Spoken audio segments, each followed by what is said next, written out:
Mesdames, Messieurs, bonsoir, bienvenue dans le 1945. La sculpture religieuse n'est pas uniquement le fruit du travail, il faut à la fois le talent et l'inspiration divine pour réaliser des pièces uniques. Nous irons à la découverte d'un sculpteur religieux en ce jour de la célébration de l'Assomption. C'est un nouveau document administratif que tout ressortissant béninois doit avoir. Le certificat d'identification personnelle donne droit à la carte d'identité biométrique. De quoi s'agit-il concrètement? La réponse est à suivre. Et puis on s'intéresse aux auxiliaires de vie, un métier qui se professionnalise de plus en plus au Bénin.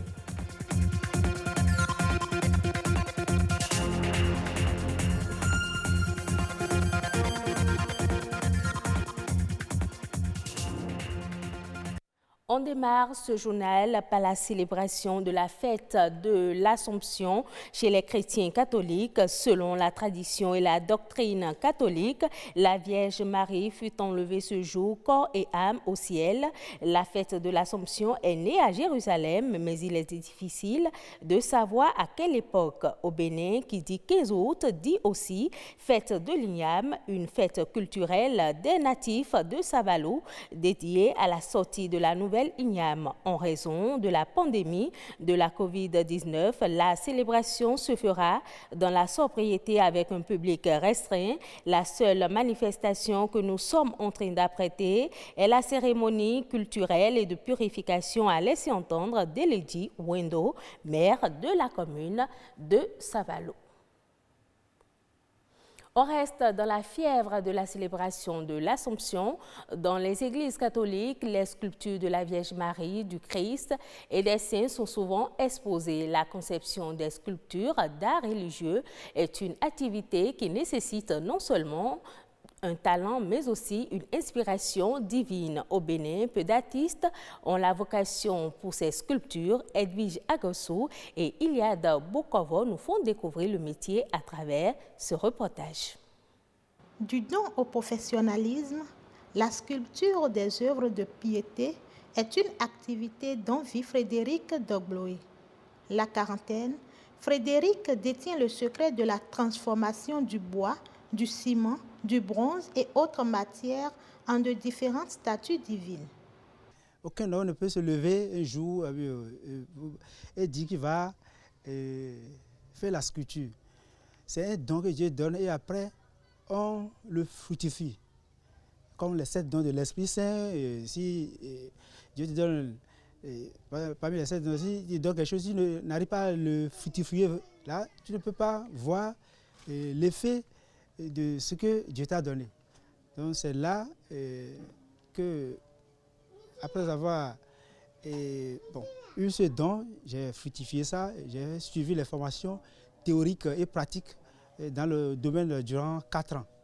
La sculpture, activité génératrice de revenus, est un métier dont la réalisation suit plusieurs étapes. Le prix de ces œuvres varie en fonction de leur taille et des matières premières entrant dans leur fabrication. Pour commencer la réalisation de la statue, comme un homme pour se tenir debout, c'est la squelette qui lui permet d'être debout. Puis après la squelette, il y a la chair qui s'ajoute, c'est ça qui forme l'homme. C'est ainsi dans l'art aussi. Pour commencer, nous avons la squelette. Chez nous, la squelette, on l'appelle l'armature. L'armature, c'est le fer qu'on fabrique selon la forme de ce qu'on veut réaliser. Et c'est à base de ça que nous commençons par ajouter, maintenant si c'est le plâtre, le ciment, on commence par donner la forme jusqu'à arriver à la destination, c'est-à-dire à arriver à ce que nous voulons sculpter. Et on fait différentes sortes de tailles.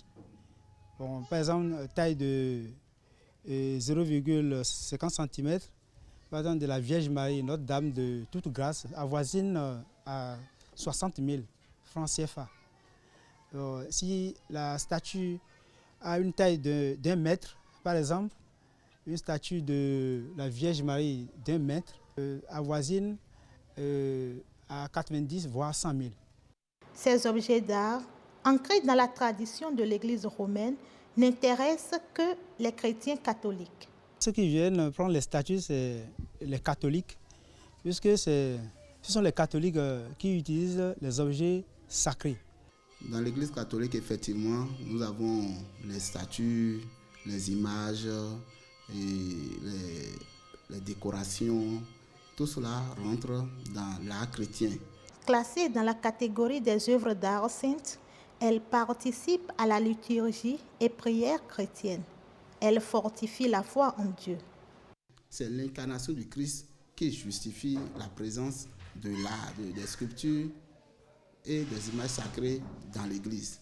Leur importance donc prend sens à partir de ce moment parce qu'ils deviennent des supports de notre foi. Sans bénédiction, elles sont considérées comme de simples œuvres d'art. Une fois bénies, elles représentent des objets sacrés. Quand ces objets sont fabriqués, ils sont des objets simplement d'art. Ils deviennent des objets d'art chrétiens, donc ils revêtent le caractère sacré à partir de la bénédiction. Et c'est cette bénédiction qui repose sur ces objets de piété qui fait que nous les tenons en honneur. Plus qu'une image, les œuvres d'art saintes font partie du patrimoine spirituel de l'Église catholique. Je l'annonçais dans les titres, s'il vous était difficile de vous procurer vos souches ou autres documents d'état civil, eh bien, sachez que ces tracasseries sont désormais du passé. Un numéro d'identification personnelle est désormais disponible pour chaque citoyen grâce au certificat d'identification personnelle. Mieux, la carte nationale d'identité biométrique est désormais mise en vigueur. Explication avec Rodrigue Babagbeto. C'est l'une des mesures prises par le dernier Conseil des ministres, la mise en vigueur de la carte nationale d'identité biométrique ayant une validité de 5 ans. Une carte qui peut comporter des données personnelles et même permettre de traverser sans tracasserie les frontières des pays de la CEDEAO. L'obtenir revient à réunir 2 pièces essentielles dont l'acte de naissance sécurisé. Dès lors que vous avez fait le RAVIP, on vous remet un récépissé qu'on appelle récépissé RAVIP. Sur ce papier, il y a un numéro formulaire. Ça permet au service public de l'identification de vous rechercher facilement dans la base de données pour être sûr que vous aviez fait le RAVIP, qu'on a pris vos empreintes et que votre photo est là. C'est ça qu'on appelle acte de naissance sécurisé. À cela s'ajoute le certificat d'identification personnelle, un document basé sur le numéro d'identification personnelle du citoyen et qui remplace le certificat de possession d'État et l'attestation de résidence dans le processus d'établissement des pièces d'identité. Ici, à l'Agence nationale d'identification des personnes, Gérard vient retirer son certificat après avoir attendu son tour. Nous avons carte d'identité. Et non do versi senumi parce que nous sous ça. Mba kaka chobo de fide jimilio e ko fun dossier no lebi.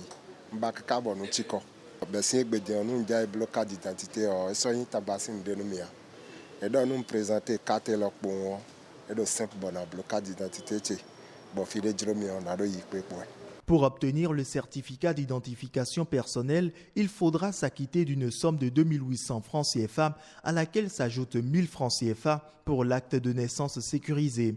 2 pièces indispensables pour l'obtention de la carte nationale biométrique qui, quant à elle, revient à 6 000 francs, soit environ 10 000 francs CFA pour les 3 pièces administratives. Une somme qui pourrait être lourde pour les pauvres, mais le gouvernement anticipe. Combien ont-ils parmi la population pauvre la possibilité de s'offrir une carte biométrique? La question elle est légitime. Le gouvernement avait mis en œuvre la phase pilote du projet H au profit de la population pauvre, non extrême et pauvre extrême. On va généraliser l'enquête PMT qui a permis d'identifier les pauvres extrêmes et pauvres non extrêmes. Et le gouvernement dit, globalement, ça tourne autour de 2 millions de personnes. Ces 2 millions de personnes vont bénéficier gratuitement de la carte biométrique, pas sur financement du projet H. Le Bénin entame ainsi une révolution numérique dans le cadre de la délivrance de la carte d'identité nationale. La date à laquelle il ne sera plus possible de produire les cartes d'identité non biométriques sera fixée ultérieurement par le Conseil des ministres. Pour l'heure, l'ancienne carte reste toujours valable. Auxiliaire de vie, un ancien métier, mais qui paraît nouveau sous nos cieux. Il s'agit en fait des aides-ménages. Un centre de formation existe à cet effet au Bénin. Edwige Agasso et Stanislas Linkmon nous aident à comprendre davantage les concours de cette formation. Ce matin, Damien, la trentaine, se rend au service. Cette auxiliaire de vie est mariée et mère de plusieurs enfants. Elle travaille dans cette maison depuis des mois. Je viens ici 2 fois et 3 fois ailleurs par semaine. Je fais tout ce qui a rapport avec les travaux domestiques. Donc, je travaille de 8h à 15h pendant 5 jours dans une semaine.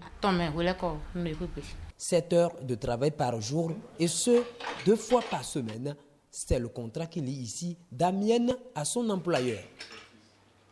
Il y a une différence entre ce type d'employés par rapport aux bonnes qu'on avait l'habitude d'aller chercher au village, qui n'ont pas l'habitude, qui ne connaissent pas et malheureusement qui ne donnent pas satisfaction et qui ne sont pas honorés même du travail qu'elles sont en train de faire parce qu'ils ne sont pas considérés. Quand vous avez un diplôme en main, tout de suite ça change. Damien, son employeur, ne doute même pas de sa moralité. Mais avant d'exercer ce métier, elle a été formée pendant des mois dans ce centre spécialisé. Quand on parle d'auxiliaires de vie, c'est un tout. Dans les auxiliaires de vie, nous pouvons avoir les auxiliaires de ménage, les auxiliaires parentales et les auxiliaires de vie sociale. Ces auxiliaires de ménage sont des gouvernantes ou bien des majordomes à qui on peut confier la maison. C'est-à-dire qu'ils ont une formation complète, planifient les activités de la maison, s'occuper du ménage, de faire des courses, faire la cuisine et un tout. Ces étudiantes vont aussi bientôt obtenir leur diplôme professionnel en auxiliaire de vie. Une filière qui répond aux besoins du marché de l'emploi. Cette demande nous parvenait il y a longtemps. Il y a plus de cousins, de cousines disponibles pour passer leur temps à s'occuper de personnes âgées. Et donc, il va falloir que nous ayons des gens qui sont formés pour ça, qui soient engagés et qui fassent le travail. Ils peuvent exercer aussi bien à l'intérieur du pays qu'à l'extérieur. Le nombre de couples modernes que nous avons aujourd'hui, si chaque couple devait engager un assistant ou bien une assistante de maison, vous voyez ce que cela apporte en termes de réduction du taux de chômage dans notre pays. Résoudre la question du sous-emploi et du chômage au Bénin, cela préoccupe cette direction. C'est pourquoi elle dit être prête à toujours soutenir cette formation professionnelle. Que ce soit en médecine, en électronique ou tout autre domaine, on note une forte présence féminine. Autrefois considérés comme l'apanage des hommes, les métiers scientifiques intéressent aujourd'hui également les femmes. Se débarrasser des étiquettes et apporter un regard nouveau aux nouvelles innovations technologiques, tel est le leitmotiv. Bakatou Sabi est femme scientifique. Elle donne plus de précisions au micro de Perspective Tossa. Les femmes scientifiques sont beaucoup plus dans les sciences humaines. Vous allez trouver beaucoup de femmes infirmières, évidemment sages-femmes, vous allez les trouver en médecine, vous allez en trouver dans les laboratoires et tout. Vous allez les trouver moins dans le domaine de la recherche ou même en médecine au niveau de certaines spécialités. Vous n'allez pas retrouver autant de femmes que vous en avez dans d'autres domaines par exemple. Il faut dire déjà, même lorsqu'il y a un secteur où nous avons beaucoup de femmes au niveau à la base, lorsqu'on monte au niveau des spécialités, on en retrouve beaucoup moins qu'on a des hommes. Donc que ce soit en technologie ou dans les sciences pures, lorsque vous prenez les niveaux les plus bas, les niveaux médiums, vous avez une forte représentativité des femmes. Mais malgré qu'elle est forte, il y a toujours ce gap-là. Mais lorsque vous montez au niveau des spécialités, au niveau des ingénieurs, le gap est encore plus grand qu'il ne l'était en fait lorsqu'on est à la base. Le regard de la femme est très important lorsqu'on est en sciences ou lorsqu'on est en technologie. Et c'est même d'abord en fait une question de justice sociale. Mais ensuite, au-delà de cette question de justice sociale, il y a une question de développement. Ce qu'un homme ou ce que 50 hommes sont capables de faire, imaginez si on a 50 hommes et 50 femmes à côté. Ils verront plus grand, ils réaliseront de plus grandes choses. Il y a eu beaucoup de progrès dans la représentativité des femmes, surtout lorsque je prends les sciences humaines, en santé et tout. Aujourd'hui, on a de plus en plus de femmes qui sont dans des spécialités pointues. En chirurgie plastique, nous avons une seule femme. D'ailleurs, il n'y a pas d'homme, mais on a une femme qui est en chirurgie plastique. Donc, de plus en plus en chirurgie, il y a beaucoup de femmes. En gynécologie, donc dans les spécialités, on a de plus en plus de femmes en fait. Les quelques femmes qui sont là, lorsqu'elles font bien leur travail et que la société se rend compte qu'en fait, elles le réalisent bien et elles sont épanouies et elles ont une vie de famille épanouie, ça suscite d'autres vocations au niveau des plus jeunes et ça a un effet boule de neige. Ce sera tout pour cette édition. Merci de l'avoir suivi. Vous pouvez retrouver ce journal sur le site de l'ORTB, www.ortb.bj. Bonne fête de l'Assomption et de l'IAM à toutes et à tous.